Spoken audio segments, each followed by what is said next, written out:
Edward Mero, a former Albany City Water employee, was convicted and sentenced to 50 years to life for the murder of two 23-year-old women. In 2013, Megan Cunningham, Mr. Mero's roommate, died in a fire ruled accidental, but her post-mortem exam revealed there was no smoke damage to her airway, suggesting she died before the fire. A neighbor testified she heard a screaming argument between a man and a woman that stopped abruptly the night of the fire. Former co-workers of Mero said Mero had bragged he could burn down a house and get away with it. Shelby Countermine vanished December 2014 after meeting Mr. Mero for a $500 an hour date at Mero's parents' house. 5 years later, a jogger discovered her remains near a water pipeline, where Mero had been working a few months earlier. Mero told police he found Countermine snorting drugs off a photo of his grandmother and kicked her out of his parents' house. He also stated the discovery of her body had been stressing him out for about a week, even though police had only identified the body 2 days prior. Last year, the appellate division rejected Mero's initial attempt, but now he is arguing his case in New York's highest court. Let's take a look, and if you like this video, please let us know.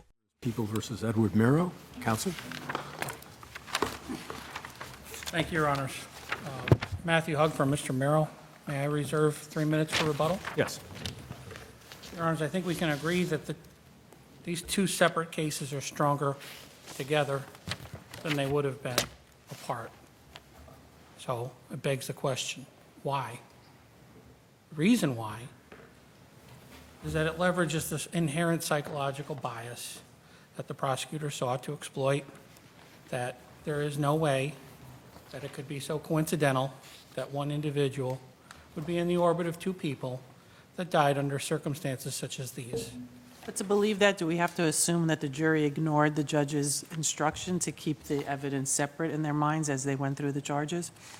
I don't think you have to go so far as to say that they intentionally ignored an instruction, but I think that you should look at this as an instruction from a judge is not going to overpower basic, human psychology. And I think that the cases that this court have held, as well as the lower courts have held, that you look beyond simply, the weight of one case is stronger than the other. It looks to see whether or not there is a danger of undue prejudice. So what's your strongest, I'm sorry, over here. What's your strongest case for the proposition you're asserting now? I think it's self-evident that they have two cases that have almost no evidence establishing the defendant's guilt. They lop them together in an effort to create that very prejudice. And if you look at the people's... And statutorily, are they permitted to join them together? Statutorily, they're permitted. It invokes the court's discretion to sever them.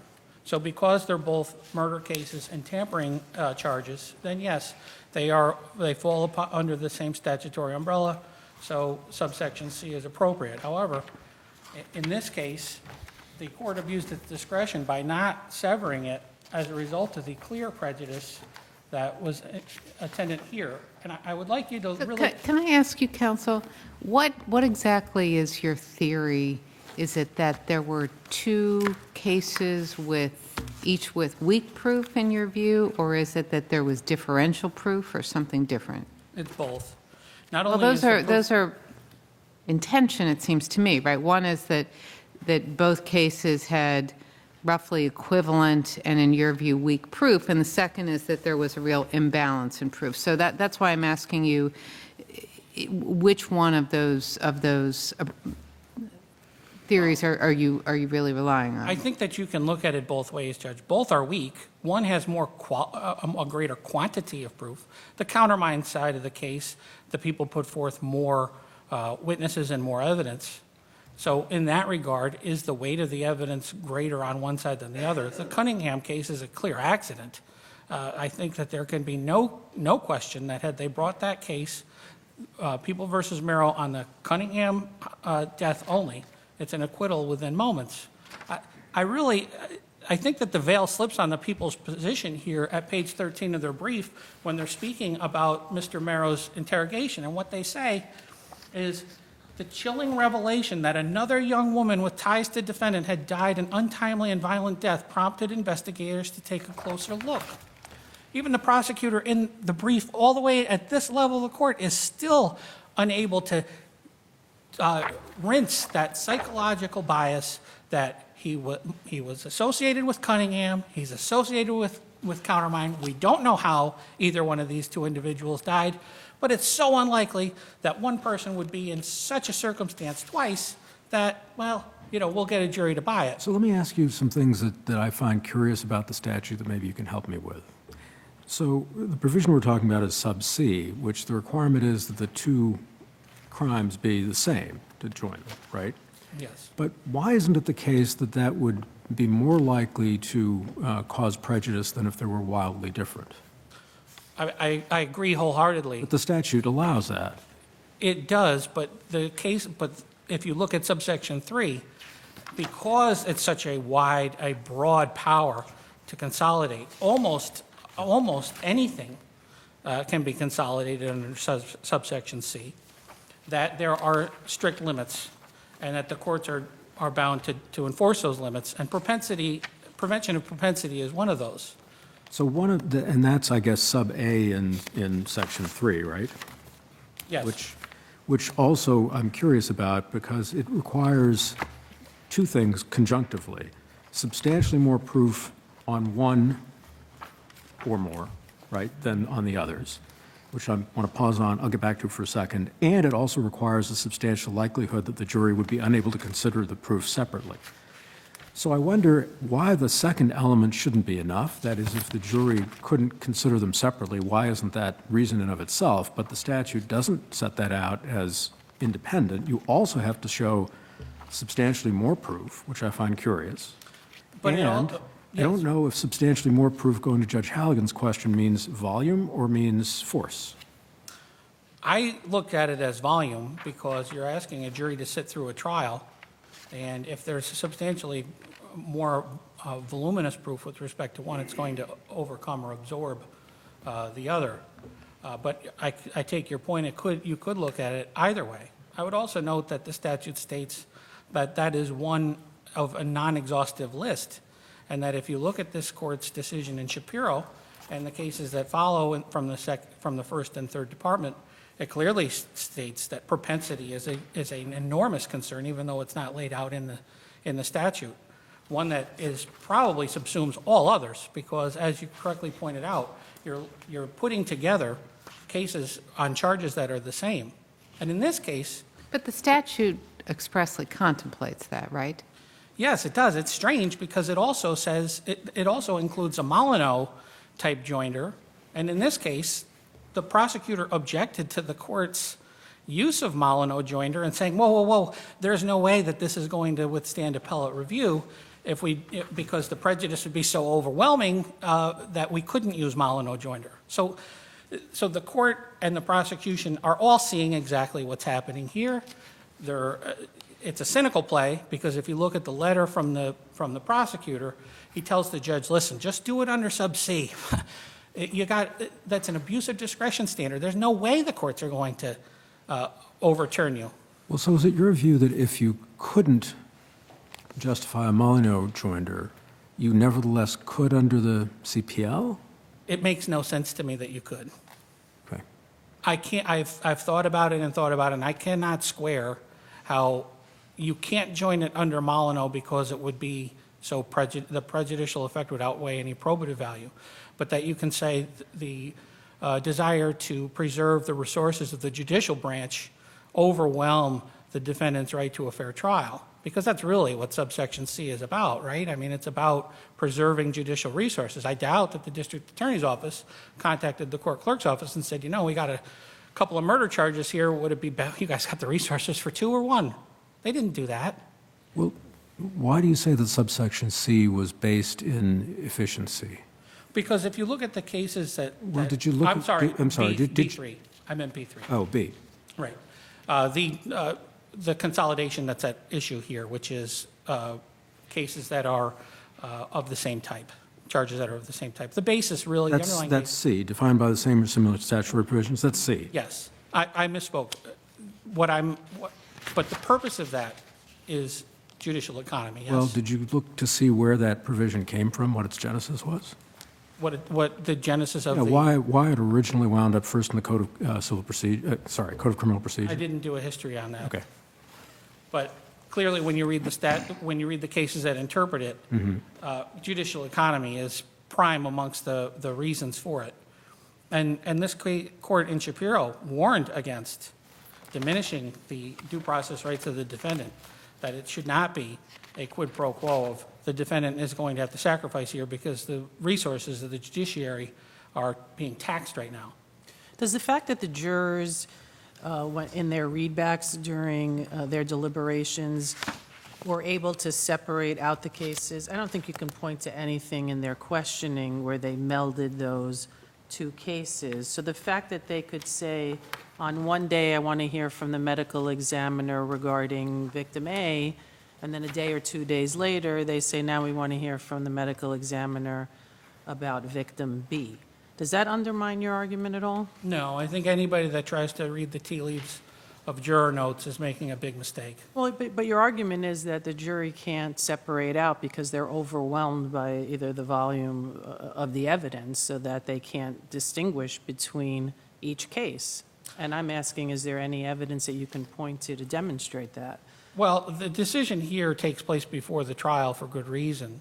It's so that we aren't locked into a position of trying to guess as to what the jury may or may not have been deliberating about. I think this case is vexing enough without trying to examine the inner workings of what this particular jury would have been doing, or why they asked for these readbacks in the order that they did. What I can say is that it is self-evident on this record that you have two weak cases that are joined together for the sole purpose of making them stronger.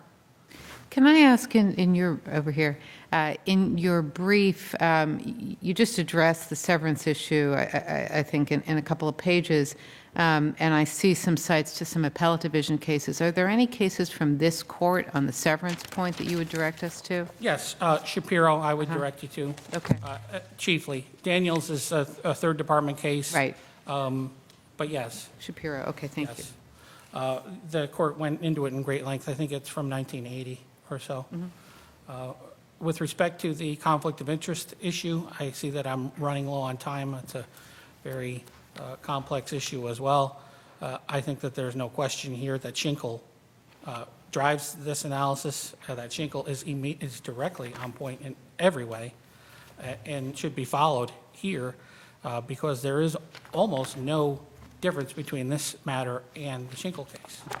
In Schinkel, should I? Go ahead, finish your thought. In Schinkel, the conflict of interest was, it didn't matter that the attorney had been walled off and prevented from sharing any kind of confidences. The court looked at this from two angles. One was, is there an appearance of impropriety?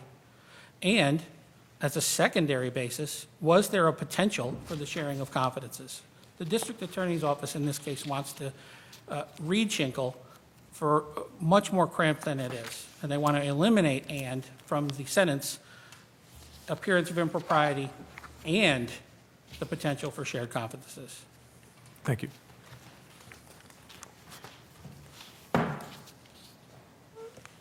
May it please the court, Emily Schultz on behalf of the people. I believe this case highlights the importance of why we try criminal cases in a court of law, not one of public opinion. We deal with facts, not surmise or assumption. We don't rush to knee-jerk conclusions. When you apply the proven facts of this record, those proven at the 440 hearing, those proven at trial, to the law, it's clear that the appellate division majority got it right, the trial court got it right, the jury got it right. What about the argument that the cases were joined together because of a desire of the people to get a conviction in both because they weren't necessarily the strongest of cases separately? I hope the court does not adopt the same pessimistic view that Mr. Hugg has. There are a number of considerations to keep in mind when you decide whether or not joinder is appropriate. I would point to the fact that the statute allows for it, clearly, there's no question about that, and ultimately the statute guides our charging So the statute decision. allows for it. When is it appropriate for the court to grant such a motion made by the defense? Sure. I would point out that under this particular subdivision, 2C, that is the subdivision that allows for discretionary severance, and so it falls within the purview of the trial court, and we grant trial courts wide latitude in making these determinations. And what are the considerations? One of them is the judicial economy and court congestion. And I think the root of that is because, you know, No, I think Judge not- Troutman no. is trying to ask you the opposite of that. That is, can you give us an example of when we should reverse a trial court's decision to join cases? In what circumstances could we do that? Efficiency is not a circumstance like that. That's the other way. sure. And it's never going to be inefficient. It's always better to put more people in and try them all together. Sure. I think Shapiro is one of those examples of when it should have been severed. I would point out the fact that Shapiro highlighted the unique circumstances of those cases. And anytime you're analyzing severance, it's always a fact-specific inquiry. Okay, so what's unique about Shapiro? Right. Let's try and get direct to the question. So there was a substantial period of time, I think more than 2 years apart from the crimes, and Shapiro focused. That was the case here, no? No, it was actually less than 2 years between the two murders. But it wasn't around the same time, correct? I think so the gap in time, I think, actually helps, rules in favor of the people and Okay, denying but you severance. agree there's a gap in time? There is a gap in time. Okay, what were the other factors you wanted to point to in Shapiro? So Shapiro, the first set of charges, there's numerous, I believe it's 3 indictments total. The first indictment has, I think, 64 counts charged, and they all relate to sodomy. Then the later counts relate to promotion. And the court highlights the fact that, wow, we're now seeing an escalation in criminal behavior. And that is the distinction here. These are the exact same crimes that are charged in both. And the reason the gap in time, the fact that there is some separation in time helps the people is because you want to make sure that the jury, Why does the escalation make the joinder improper? I think that's when you start to inch into the propensity territory, which is not present. Why would that be true with escalation as opposed to simply aggregation? I think escalation shows a different mentality. It shows, well, geez, if we don't convict this guy on everything, then what's he going to do next? But wouldn't you agree that aggregation can also leave a jury vulnerable to thinking about propensity? I believe that's certainly possible. I don't think it's what happened in the facts of this case. Why not? If you have to balance the case, the quantum of proof of each of these cases.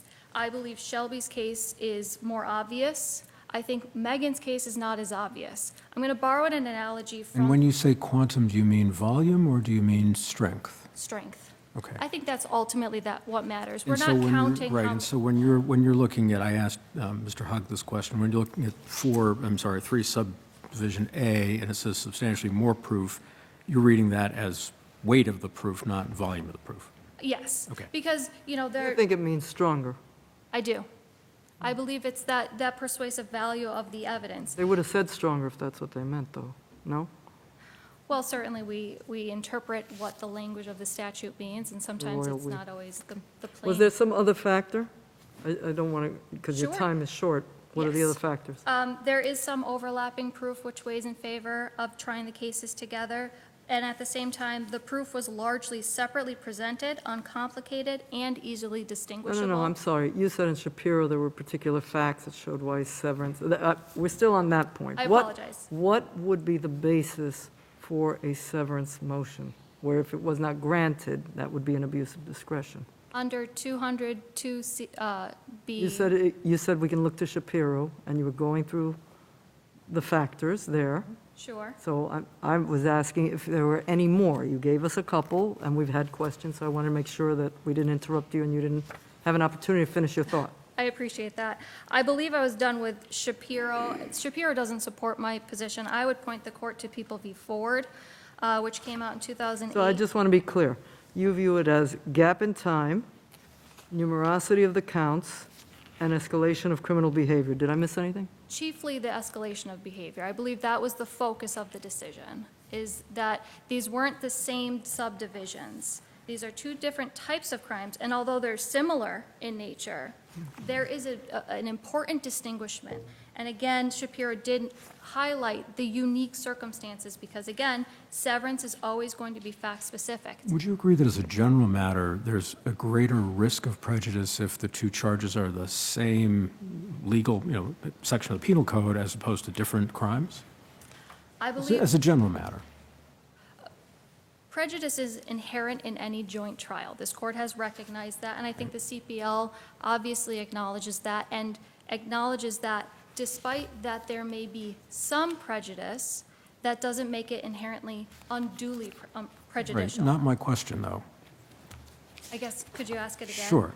Would you agree that when the two charges are the same section of the penal code, the same crime, as a general matter, the potential for prejudice is greater than, for example, here we have murder and murder, right? But you could have murder and bank robbery, or and unrelated events, Sure. right? Would you agree that when the charges are the same, there's a greater danger of prejudice as a general matter? Yes, I do agree with that, but I do believe the CPL takes that into consideration. It does, and then it has some escape valves, I think, right? Yep. And we trust trial courts' discretions in assessing those. So I'm going to ask you the same question I asked Mr. Ogg. Do you have any idea where subsection 2C came from, what its purpose was originally?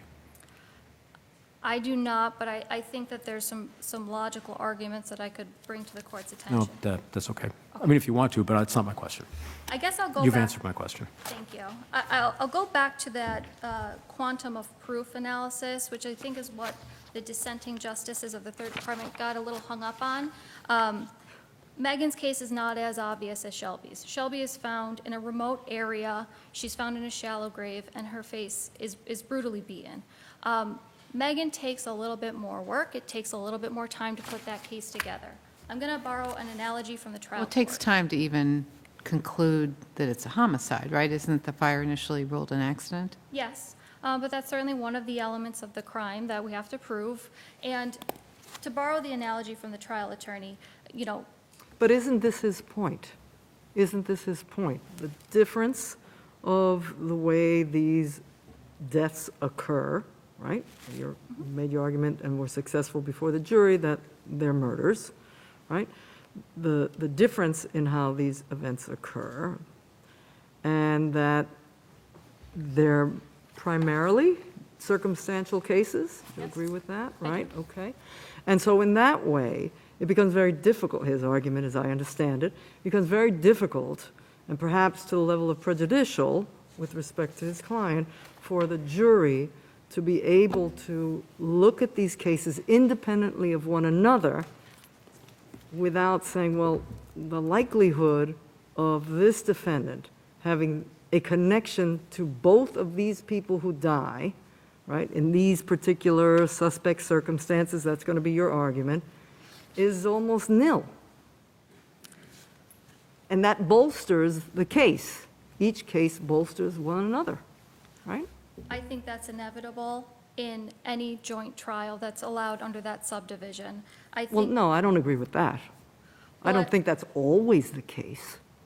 well, You think that's always the case? I mean, if you're trying two different criminal transactions together, I think there's, and you're relying on that human tendency to group them together, then sure, I think that, if you're talking about this subconscious, yes, that would always be present. The legislature contemplated that when they allowed for joinder under these circumstances. And I think that that argument actually, again, weighs in favor of the people because it shows that the proof was separately presented, uncomplicated, and easily distinguishable. And we know that the jury followed the instructions. There were instructions at the outset of the trial. But and easily distinguishable, you make a good point on that, doesn't, though, deal with the potential for the spillover effect and the prejudice. The fact that a jury can say, okay, I understand the evidence related to the person who they conclude was killed and then a fire was started to cover it up. Yep. And now I understand the proof to someone who's got blunt force trauma to the face and then is buried in this particular grave in this location, right? They can understand that. But that doesn't address the impact on the fact that your argument is it is the same person who did this, given their particular connection to each of them. that is true. I mean, as I recall, you can correct me if I'm wrong, the prosecutor suggested a motive that applied across both these murders? Yes, that, I don't recall that particular, I thought the argument was that the Oh. defendant killed them because he was angry with them because they only wanted to be close to him for his money. that wasn't so much our theory, it's what he told one of his jailhouse friends. He informed them that he did that, he committed both crimes, when he confessed to both of the crimes to his friend, that he did it because he didn't think that they liked them and that he was only with them for his money. I guess I'll take a step. But that provides a motive that connects both. So again, if a jury feels that one perhaps not so close to reason, or has reasonable doubt, again, the likelihood of this person not being the individual who killed this victim, if they're persuaded on the other one, it is a compelling argument on his side, Perhaps, especially since it is a murder, I brutal think- murders. I think it's a speculative belief. When we look at the record. But isn't that always the case? I mean, Sure. we're here, I think, inevitably making judgments where we don't know for sure what's in a juror's mind, but we're making some best assumption about the way in which the joinder affects their ability to separately evaluate the proof in each case. I think, yes, I would agree. We can certainly speculate about a lot of things, but I think we can glean a lot from the record, and that gives us a much more concrete confidence. And what about the record here, though, does that, in your view? So, one, the jury instructions that Judge Singas pointed out, they were instructed at the outset of the trial and again at the end. Both the attorneys belabored the point. Defense counsel got ahead of that in her opening. She said, please keep these separate and apart. It was again brought up by the attorneys, both of them, in their summations, and we trust jurors to follow the instructions they're given. And then the jury notes, right? They are asking very pinpointed questions, and they are parsing out each victim. And one victim, I believe they ask for testimony related to Shelby's murder on a Friday. A whole weekend goes by, and then the next week they ask questions about Megan, about the fire investigators read back. So I think you can glean from the record and have confidence that not only they were told to do the right thing, that they did do the right thing. But it would be the only way to ask for that evidence, would it not? How else would one ask for that, other than to connect them to the actual victim? I guess I don't. How else would a juror who wants to hear particular testimony request it other than by putting it in a particular category of count, right? That it has to do with this murder. Well, So perhaps I'm misunderstanding your point. It sounds like you're saying, well, they asked for evidence related to a particular victim, but there is only one way to ask for such evidence, by association with the victim, given the way you've tried the case. I would point to the actual witness they ask for. I see that I'm out of time, if I may. Just go ahead. Thank you. They ask for the medical examiner as it relates to Megan, and then they ask for the medical examiner as it relates to Shelby, or excuse me, the inverse. So they're asking for the exact same witness, but they are focused. They are focused only on one victim, and then they are focused on the other victim. And that tells us everything we need to know to have confidence that they kept these cases separate and that they distinguished between the two. They only decided each case on the merits of each case. And May I, Chief, have course. one final question? Yes. With respect to the conflict question for a moment, my understanding was at the time, the testimony was that there was not a written policy in effect regarding an arrangement like that. Is that right? And do you know whether there is now a written policy in effect that would preclude an arrangement like this? I don't have that information. It certainly doesn't exist in the record as we have today. I think, it's sort of no consequence what happens after the fact when we're analyzing what happened. But you don't know? I'm unaware of one. If I may briefly. Of course. Thank you. I'm asking this court to please focus on the proof of this case, the proven facts from the 440 hearing, from the trial, not the inflammatory rhetoric that appears in the brief. Accusations without more can never meet the burden as it relates to a conflict issue. And- If I may ask, Yes. was there any obstacle to separate trials? Is there anything that would have put the prosecution in a worse position Well, we'd have to recall some witnesses. It's not always easy to get witnesses in to testify. Trials are very laborious. It's more than just the few weeks that it takes to go into court and put your case in. It is draining, it's exhaustive, and That's about the efficiency and the preservation of resources. You're absolutely right. I'm not going to disagree with you on that. But I mean in terms of the ability for you to establish the elements of the crime and to convince the jury that this is indeed the person who committed these crimes. in a hypothetical sense, if we went back in time, I'm not sure, to be honest.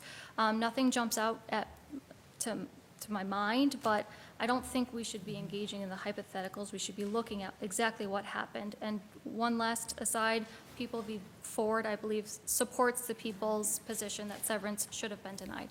I appreciate the court's time. Thank you. Thank you. Thank you, Your Honors. During the prosecutor's remarks, it struck me that she admitted that the proof with respect to one side of the case was substantially more voluminous and stronger than the other. And that's a concession that consolidation should not have been permitted and severance should have been made, and that it was an abuse of discretion not to sever.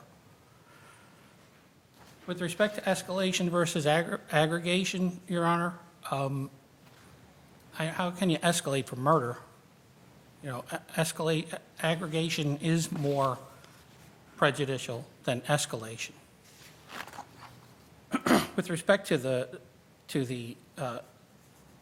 conflict of interest issue,